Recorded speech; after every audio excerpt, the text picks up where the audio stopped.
Aku muncul di pesta itu dengan perasaan senang, tetapi suasana hatiku segera berubah ketika aku menyadari akulah satu-satunya orang di sana yang mengenakan kostum. Kerumunan di sekelilingku sehingga aku tidak bisa melarikan diri. Aku merasa sangat terhina dan kesepian. Aku tidak pantas berada di sini dan aku merasa bodoh karena berpikir demikian. Aku mencari setidaknya satu wajah ramah di kerumunan tetapi tidak dapat menemukannya. Ini sangat buruk. Aku tahu aku harus keluar dari mimpi buruk ini sekarang juga. Aku mati-matian mencari pintu keluar terdekat dan hendak menerobos kerumunan untuk sampai ke sana, tapi kemudian monitor besar di belakangku mengeluarkan suara benturan dan aku mendengar suara kobaran api. Aku menoleh ke belakang dan melihat pertunjukan boneka sedang diputar di monitor. Aku menatap kaget pada pemandangan familiar di depanku. Ada sebuah rumah besar yang terbakar dan kemudian seorang petugas pemadam kebakaran menyerbu ke dalamnya dan membawa seorang cewek muda keluar. Kemudian dia ambruk di pelukan rekannya. Aku menyaksikan ketika mereka menunjukkan cewek lain berdiri di samping petugas pemadam kebakaran. Dia melompat-lompat ketika uang jatuh padanya. Aku tahu gadis itu memang ditakdirkan untuk menjadi diriku dan Ashley berada di balik semua ini. Dia adalah satu-satunya yang mengetahui cerita ini dengan cukup baik dan satu-satunya yang dapat menampilkan drama tersebut di sini.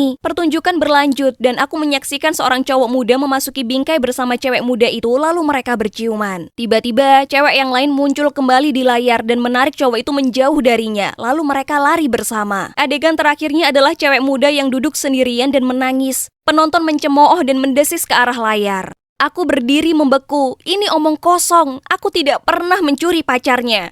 Ashley pasti salah paham denganku dan ini sudah keterlaluan. Sebenarnya ini masih belum cukup jauh baginya. Yang membuatku ngeri, pertunjukan itu berlanjut. Ashley muncul di depan layar dengan mikrofonnya. Tiba-tiba sorotan tertuju padaku dan pada saat yang sama Ashley berkata, "Ini dia, penjahat kita di kehidupan nyata. Meski sepertinya dia masih menganggap dirinya pahlawan. Bagaimana dia bisa melakukan ini padaku? Aku mempercayainya dan mengira kami adalah teman. Semua mata tertuju padaku. Mereka berbisik, menunjuk, tertawa, dan melontarkan pandangan kotor ke arahku. Aku menyeka air mataku dan mencoba melarikan diri dari kerumunan beracun saat aku bertemu Noah. Ashley mungkin salah paham, tetapi bagaimana Noah bisa membantunya dengan rencana itu? Apa yang dia lakukan jauh lebih buruk. Aku memelototinya dan berkata, "Terima kasih untuk kostumnya. Apakah kamu puas sekarang?" Dia memanggil namaku dan mencoba mengatakan sesuatu. Tapi yang aku pedulikan hanyalah keluar dari sana. Itu adalah hari tergelap dalam hidupku. Dan aku tidak akan pernah kembali ke sekolah monster itu. Tidak mungkin. Aku menjelaskan kepada ibuku apa yang terjadi. Tapi aku memintanya untuk merahasiakannya dari ayah. Karena aku tidak ingin membuatnya semakin marah. Karena dia masih dalam masa pemulihan dari luka-lukanya. Jadi kami memberitahu ayahku bahwa aku kesulitan mengerjakan tugas di sekolah baru karena aku terlambat memulainya. Dia mendukungku apapun yang terjadi, tapi aku tahu itu membuatnya kecewa karena aku melewatkan kesempatan emas ini. Aku putri petugas pemadam kebakaran yang paling berani. Aku akan melakukan yang terbaik untuk membuatnya bangga. Aku kembali ke sekolah lamaku dan menyadari betapa tenangnya dunia itu dibandingkan dengan sekolah anak orang kaya. Satu-satunya hal yang aku lewatkan tentang tempat ini adalah kelas patung plester. Tapi tidak apa-apa, karena aku meminta izin kepada guru seni untuk memulai klub model plester. Dia setuju, dan aku menempelkan infonya di papan pengumuman. Sepertinya tidak ada yang tertarik, tapi terserah. Aku senang bisa terus membuat model plester. Ruang klub kecil itu seperti domain pribadi, sampai suatu hari Ben muncul. Dia masuk dan bertanya, "Apakah ada orang di sini?" Pada awalnya, ini membingungkanku, tetapi aku memperhatikan peralatan di tangannya dan menyadari bahwa dia ingin bergabung dengan klub. Aku tersenyum dan berkata, "Ya, aku dan Genevieve menyambutmu di klub kami." Ternyata Ben ahli dalam hal ini dan dia menunjukkan banyak tips dan trik kepadaku. Bersama-sama kami memupuk impian kami untuk kuliah di perguruan tinggi seni yang sama dan bisa membuka pameran sendiri. Dia sangat manis. Dia selalu membelikan kami makanan ringan untuk dibagikan, tidak pernah merasa kesal kalau aku memintanya menjelaskan sesuatu berkali-kali dan dia adalah pendengar yang baik. Aku sangat menyukai Ben sebagai teman, tapi satu sisi buruknya adalah berada di dekatnya mengingatkanku pada Noah. Aku tahu dia ternyata brengsek, tapi aku tidak bisa menyangkal fakta bahwa aku sangat menyukainya. Lalu suatu saat di klub segalanya menjadi canggung. Ben muncul dengan sekantong permen berbentuk hati dan mulai berkata, "Hey Sarah, sebenarnya aku suka..." Oh, aku tahu kemana arahnya. Aku menyukai Ben tetapi hanya sebagai teman. Aku tidak bisa membiarkan dia menyatakan perasaannya kepadaku, karena itu akan membuat segalanya menjadi canggung. Jadi aku menyela dia, Ben, aku juga menyukaimu. Kamu adalah teman yang baik.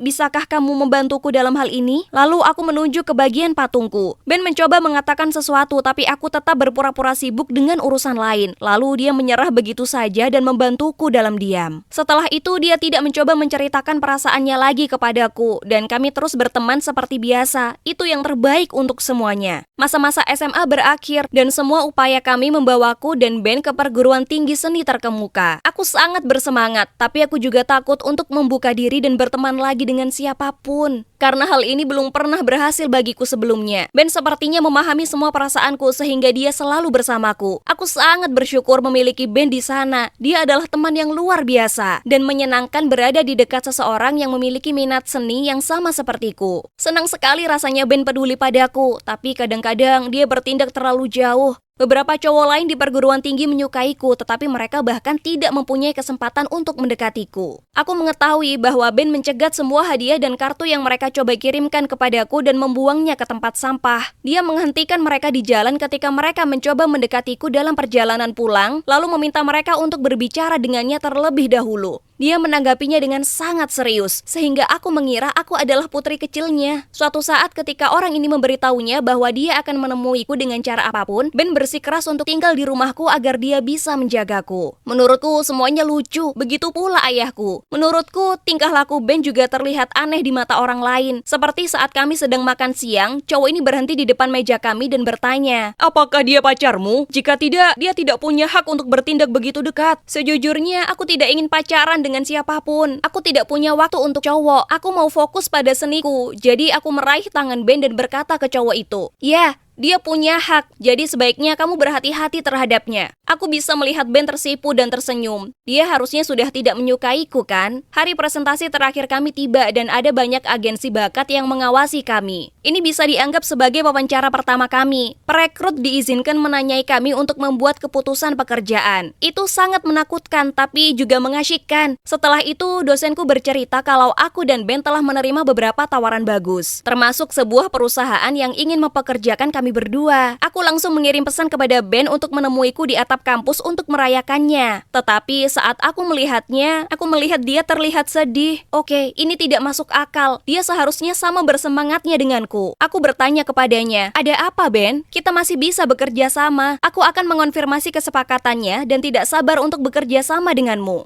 Tapi Ben dengan sedih berkata, "Selamat Sarah, tapi aku sangat sedih karena aku tidak bisa tinggal. Kamu tahu aku selalu ingin bersamamu, tapi aku punya impian sendiri yang ingin aku capai." Mimpinya? Aku tidak pernah terfikir untuk bertanya tentang mimpinya sebelumnya. Aku hanya mengira mimpinya sama dengan mimpiku. Sekarang aku merasa tidak enak karena telah bersikap egois terhadapnya. Ben melanjutkan, "Aku mendapat tawaran dari sebuah museum di San Francisco. Mereka bilang aku bisa mengembangkan ide untuk proyekku di sana. Itu impianku, menyelenggarakan pameran seniku sendiri. Dan aku tidak mau melewatkan kesempatan ini. Apa kamu mau pergi bersamaku, Sarah?" Tawaran yang dia terima sungguh luar biasa. Mereka pasti sangat terkesan padanya. Tapi betapapun bersemangatnya aku untuknya, aku tidak yakin untuk pergi bersamanya. Tidak ada perusahaan di San Fran yang menginginkanku, tapi aku punya peluang di sini. Ben bisa melihat perasaanku. Dia tiba-tiba meraih tanganku dan berkata, "Aku mencintaimu, Sarah. Kamu tahu itu. Tolong beri aku kesempatan. Aku tidak ingin kita berpisah."